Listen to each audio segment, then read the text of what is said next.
प्रेमी सज्जनों, महात्मा और भाइयों, और यहाँ बड़ी संख्या में भक्तगण आए हुए हैं।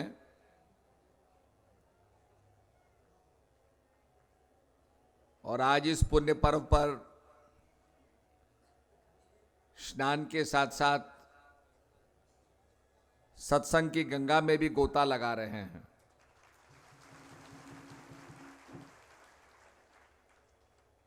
इसीलिए भगवान ने जो पहली भक्ति है उसके लिए कहा, प्रथम भक्ति संतन कर संगा, दूसरी रतिमम कथा प्रसंगा। पहली भक्ति भगवान ने कहा कि संतों का संग करना। आज यहां पर जिस निर्मलता से, जिस पावनता से गंगा बह रही है, ऐसे ही सत्संग की गंगा है। उसमें डुबकी लगाने से परिवर्तन होता है। आप कुंभ में जाइए, देखिए, अलग अलग अखाड़े देखने को मिलेंगे, साधु संत देखने को मिलेंगे, किसी की लंबी लंबी जटाएं हैं, यहाँ पर कई नागा साधु हैं, सब देखने को मिलेगा। और कितने कितने तपस्या, कितना कितना यत्न कर रहे हैं भगवान को जानने के लिए। तभी कहा है, बहता था बहजात था लोक वेद के साथ, पैंडे में सतगुरु मिला दीपक दीना हाथ। दीपक दीना हाथ सो वस्तु दे लखाए, और कोट जन्म का पंथ था पल में पहुंचा जाए।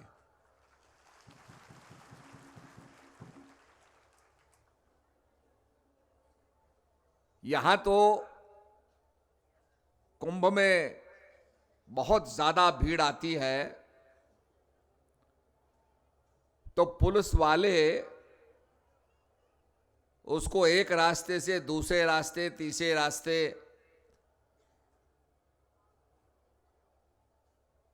जिनको हम लूप कहते हैं, जिगजैग कहते हैं, उस चेन में डाल देते हैं।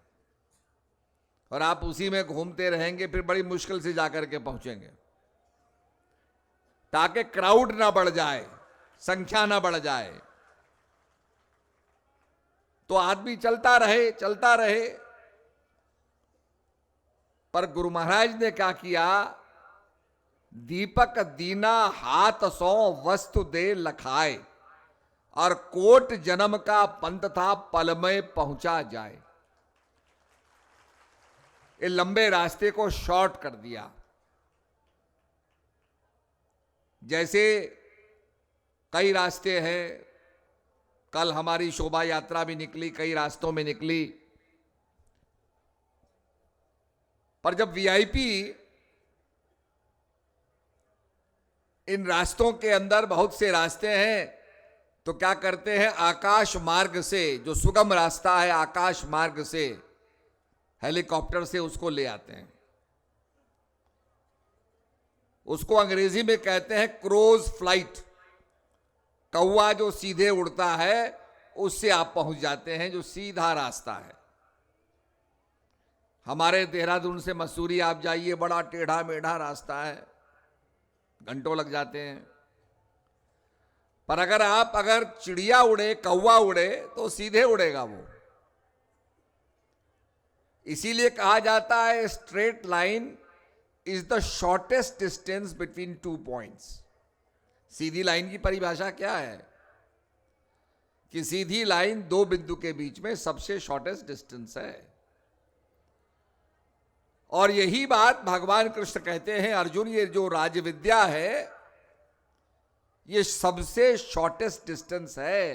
ये जो गुरु महाराज ने ज्ञान दिया है, ये सबसे शॉर्टेस्ट डिस्टेंस है। नहीं तो भगवान के लिए क्या क्या नहीं करना पड़ता, आप देखो, पूरे कुंभ में देखोगे क्या क्या लोग कर रहे हैं, ये आपको देखने को मिलेगा। कोई भस्मी रमाए हुए है, कोई जटा रखे हुए है। कुछ दिन पहले हम आए थे तो एक ने अपनी जटा के ऊपर कबूतर बैठाया हुआ था। तो अपने अपने हिसाब से लोग तपस्या कर रहे हैं। पर भगवान गीता में कहते हैं, न यज्ञ से, न दान से, न व्रत से अर्जुन मेरी प्राप्ति नहीं होती है। मेरी प्राप्ति अनन्य भक्ति से होती है। जो एकनिष्ठ हो,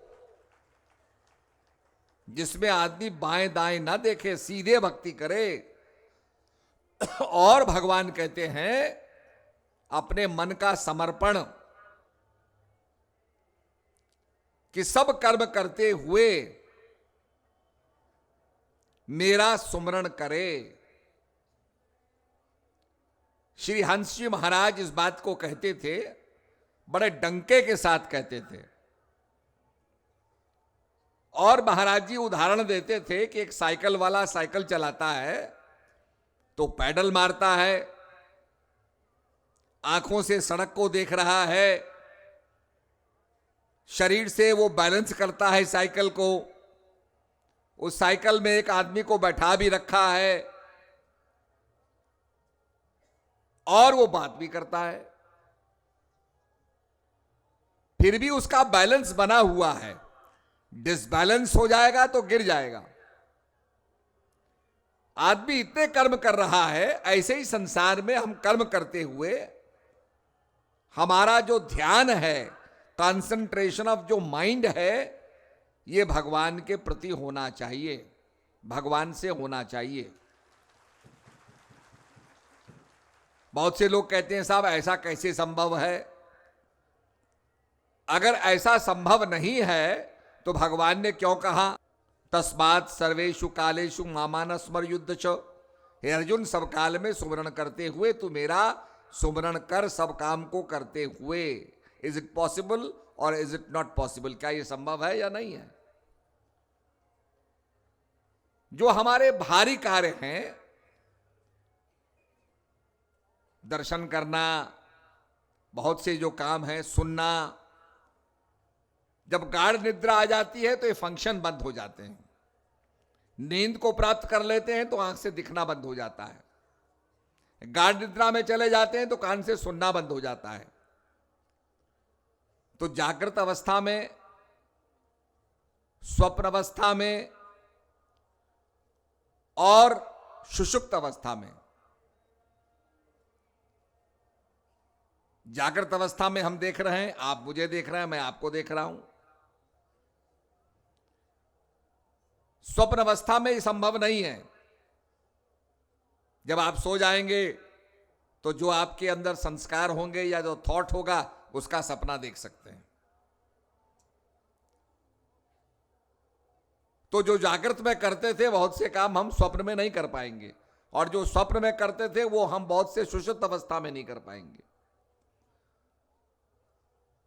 सुषुप्त अवस्था जिसमें किसी चीज का आभास ना हो, अंग्रेजी में उसे कहते हैं भाई अगर तुम सो रहे हो, प्रगाढ़ नींद में सो रहे हो, तो अंग्रेजी में कहावत है you are sleeping like a log. जैसे पत्थर का एक लॉग, लकड़ी का टुकड़ा पड़ा रहता है, ऐसे सो रहे हो, सब कुछ भूल गए। उसमें यह भास नहीं होता हम क्या स्त्री हैं या पुरुष हैं, ऊंचे हैं या नीचे हैं, किसी चीज का आभास नहीं होता। Total negation of worldly thoughts. सारे संसार के जितने द्वैत हैं ये सब खत्म हो जाते हैं, आदमी को कोई आभास नहीं होता। पर ये अपने आप में आत्मज्ञान नहीं है। संसार की चीजों का अभाव, संसार के विचारों का अभाव, संसार की नॉलेज का अभाव, संसार के ज्ञान का अभाव ब्रह्म ज्ञान नहीं है, आत्मज्ञान नहीं है। तो आत्मज्ञान क्या है? तब भगवान गीता में कहते हैं जो अक्षर ब्रह्म को जानते हैं, जो अविनाशी तत्व है उसको जानते हैं, आत्मा से आत्मा में संतुष्ट हैं। उसकी एक अवस्था और है, वो है तुरिया, जिसमें सारे संसार का चीजों का अभाव है, परंतु आदमी उस अक्षर ब्रह्म में लीन हो जाता है, उसका अनुभव करता है, आनंद का अनुभव करता है। वो हुआ आत्मज्ञान। तो सभी कर्मों में, जागृत अवस्था में, स्वप्न अवस्था में, सुषुप्त अवस्था में हम प्राण की क्रिया करते हैं, प्राणायाम की क्रिया करते हैं।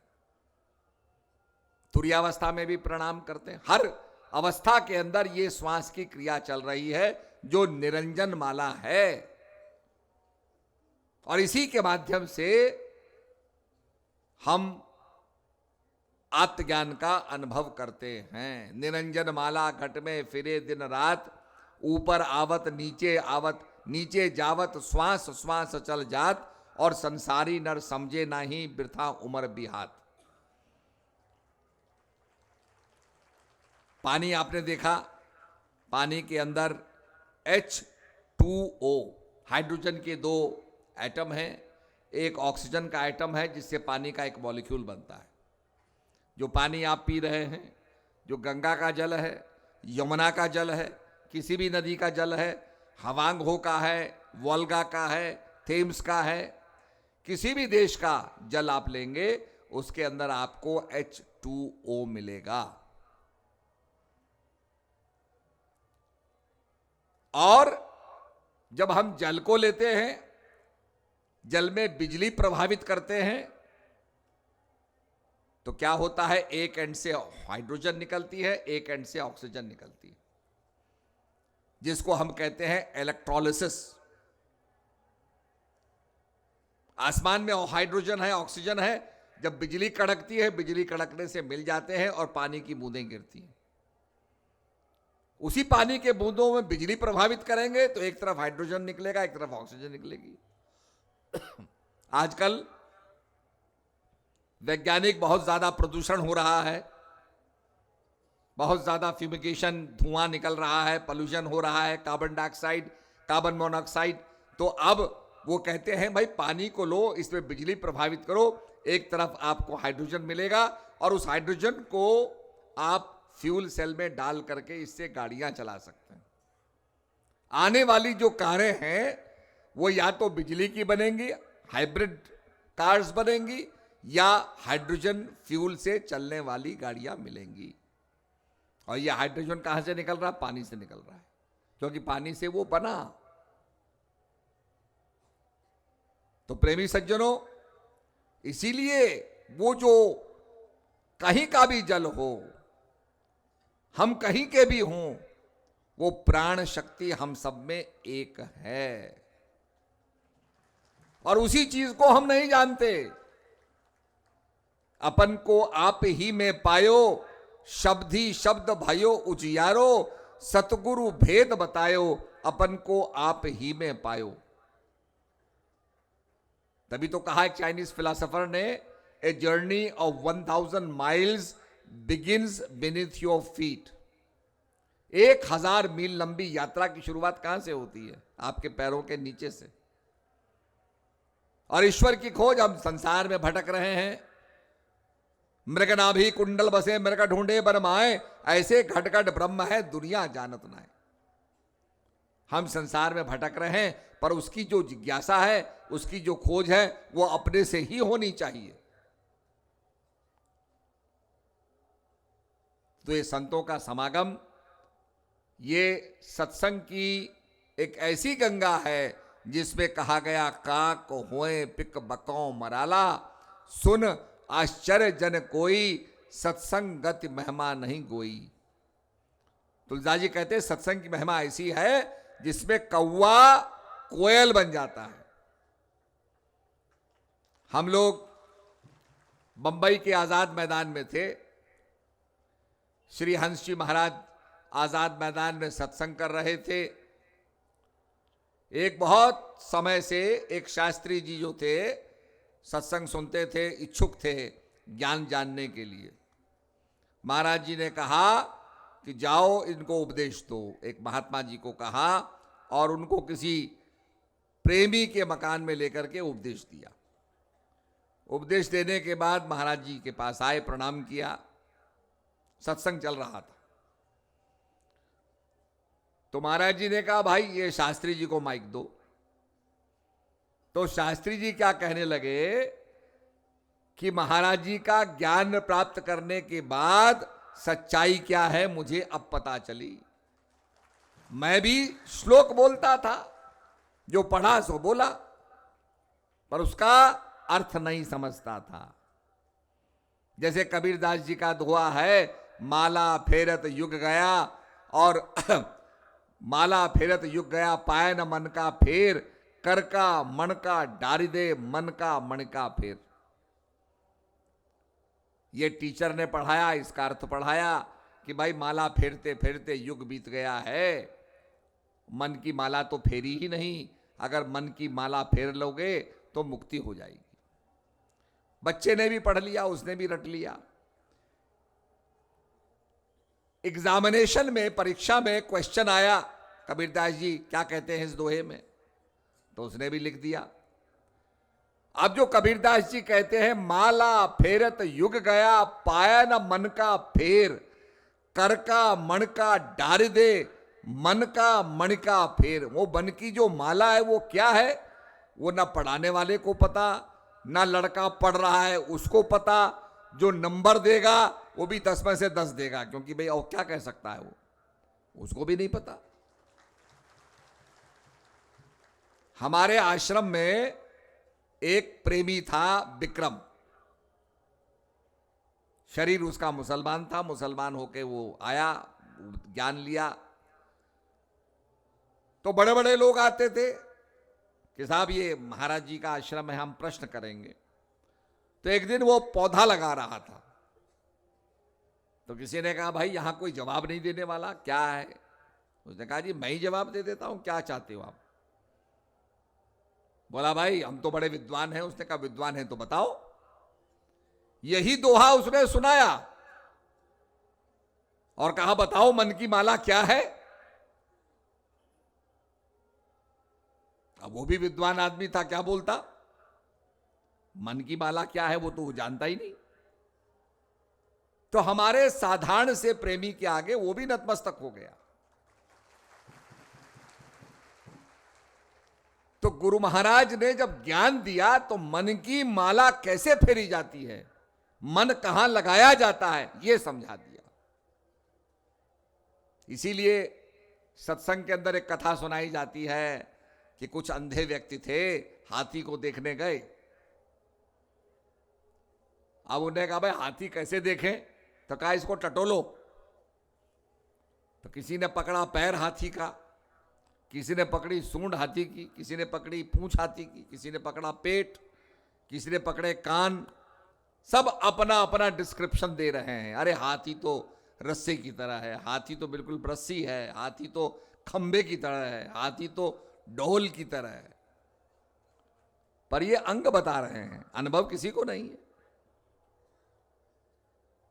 सदगुरु महाराज ज्ञान से अनुभव कराते हैं। इसलिए कहा, का कोहे पिक बको मराला, कौवे से कोयल रूपांतरण हो जाता है। इसीलिए इस रूपांतरण के लिए, ये जो परिवर्तन है इसके लिए, जो युग परिवर्तन है इसके लिए हमें आसमान को नहीं बदलना, हमने जमीन को नहीं बदलना है। युग परिवर्तन के लिए हमने पेड़ों को नहीं बदलना है, पानी को नहीं बदलना है, हवा को नहीं बदलना है। बदलना है मानव के मन को। जब मानव के मन में परिवर्तन होगा तब युग परिवर्तन होगा। तो मानव का मन ज्ञान से ही बदला जाता है।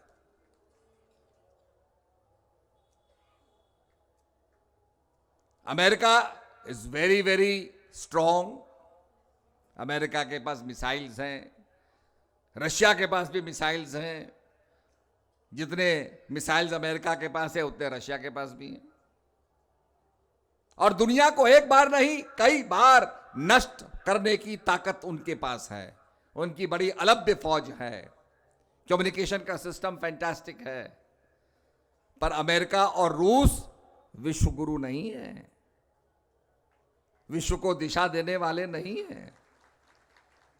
केवल अपने इंटरेस्ट के लिए लड़ते हैं। उनको तेल चाहिए, तो मिडिल ईस्ट में लड़ाई करा दी। देश लड़ेंगे, हमें तेल आसानी से मिलेगा, हो गया। जब यह कहा जाता है कि भारत विश्व गुरु बनेगा, तो यह अपेक्षा की जाती है कि भारत योग का और अध्यात्म का प्रचार करेगा, लोगों के हृदय के अंदर शांति पैदा करेगा और दुनिया को दिशा देगा, सद्भावना की दिशा देगा। आप देखिए, हमारे प्रधानमंत्री जी गए, योग तो बहुत पहले से किया जा रहा था देश के अंदर, पर उन्हें योग की बात को यूनाइटेड नेशंस में रखा। मुझे भी यूनाइटेड नेशंस में जाने का मौका मिला, तो हमने तो खैर दूसरे विषय पर भाषण दिया। उन्होंने कहा कि अगर आप हिंदी में भाषण देना चाहते हैं तो आपको पहले से लिख के देना पड़ेगा, तब आपका हिंदी में भाषण होगा। खैर, हमने जो नेशनल सिक्योरिटी काउंसिल थी वहां भी भाषण दिया और यूनाइटेड नेशन भी भाषण दिया। परंतु योग की बात को हमारे प्रधानमंत्री जी ने रखा और योग 21 जून योग दिवस के रूप में आज सारे दुनिया में मनाया जाता है, विश्व में मनाया जाता है। और ऐसा नहीं कि शायद मिडिल ईस्ट में नहीं, मिडिल ईस्ट के लोग भी योग करते हैं। तो यह भारत के लिए बहुत बड़ी बात है और India can lead the world. Bharat के अंदर ऐसी क्षमता है, भारत का ऐसा विज्ञान है, भारत के अंदर ऐसा ज्ञान है कि India can lead the world. मुझे हमारे एक बहुत बड़े वैज्ञानिक थे जिन्होंने सुपर कंप्यूटर बनाया, उनका एक मीटिंग हो रही थी, हम भी उसमें थे, तो बताने लगे कि बहुत अच्छा समय आने वाला है, भारत बहुत एक महत्वपूर्ण भूमिका निभाएगा दुनिया को दिशा देने की। उनका आशय था कि भारत विश्व गुरु बनेगा। पर सवाल यह उठता है, भारत विश्व गुरु कैसे बनेगा? अगर हम आपस में लड़ते रहेंगे, आपस में झगड़ा करते रहेंगे, किसी भी लक्ष्य के लिए हमारा एक मंतव्य नहीं होता है,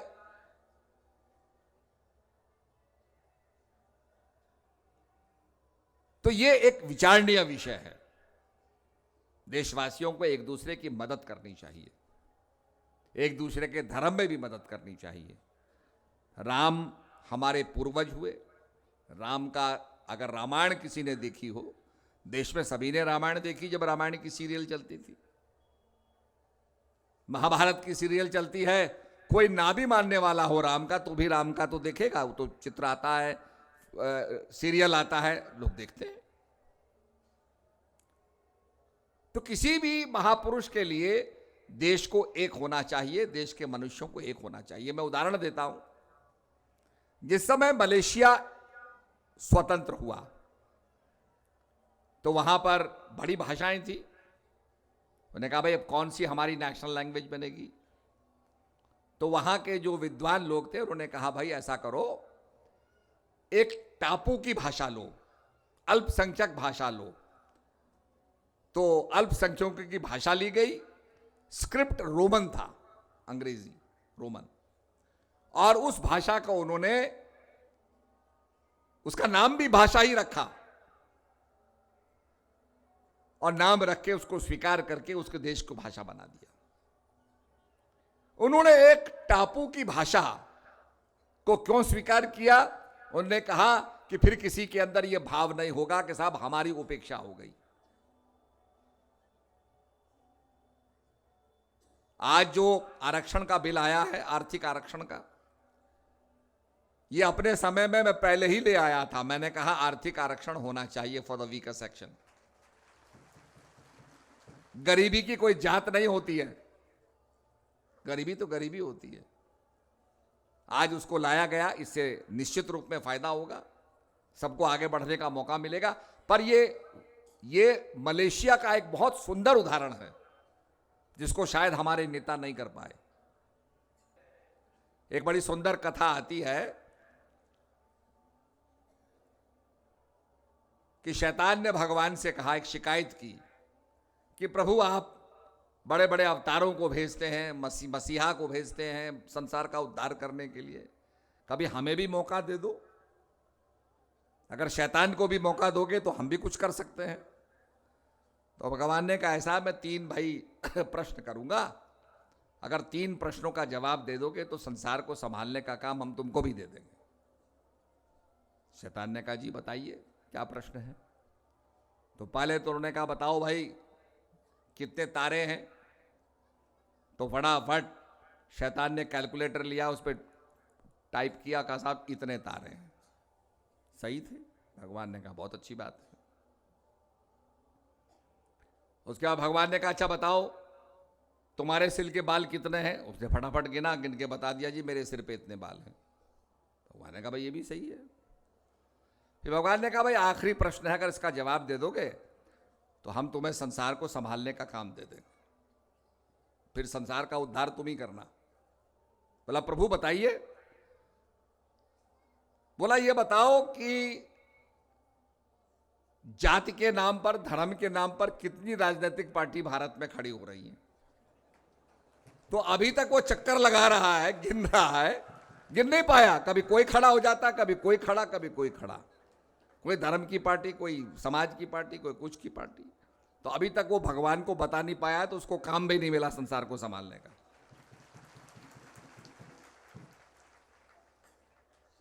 तो हम किसी चीज के लिए एक नहीं हो पाते, तो भारत विश्वगुरु कैसे बनेगा। तो आप देखिए, ये एक बड़ा महत्वपूर्ण बात है। आप लोहे के टुकड़ों को देखिए, लोहे के टुकड़े को धागे में बांध के लटकाइए, वो घूमता रहेगा, कहीं भी रुक जाएगा। वो दिशा बोध नहीं कराता है। It will not tell you the direction. उसको दाएं तरफ कर दो, दाईं तरफ हो जाएगा, बाईं तरफ कर दो, बाईं तरफ हो जाएगा।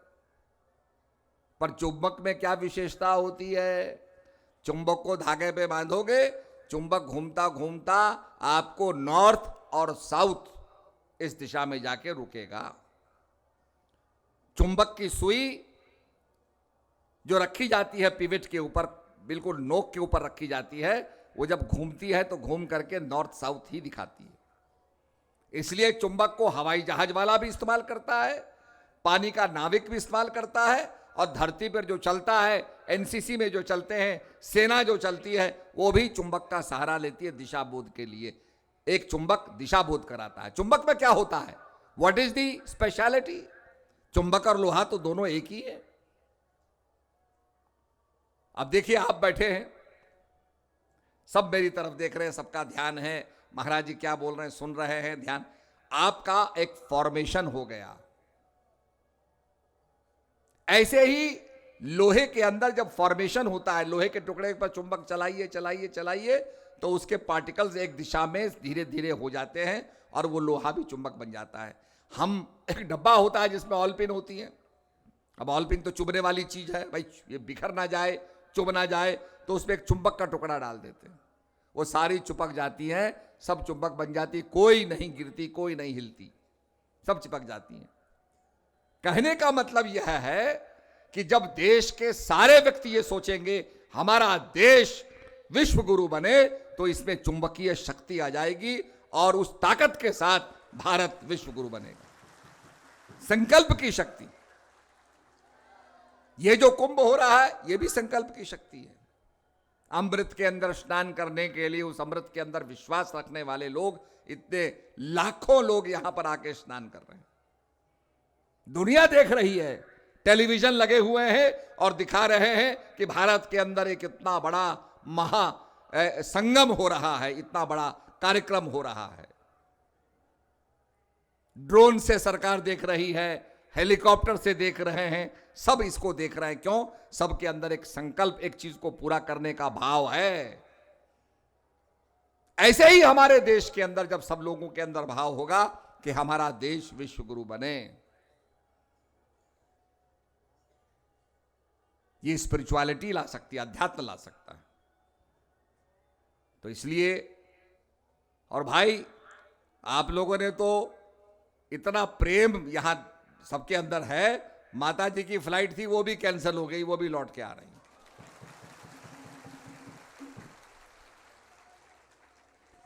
तो है प्रेम जगत में सार और कोई सार नहीं, मन कर ले प्रभु जी से प्यार और कोई प्यार नहीं। तो इसलिए ये भाव जो है ये बहुत महत्वपूर्ण है।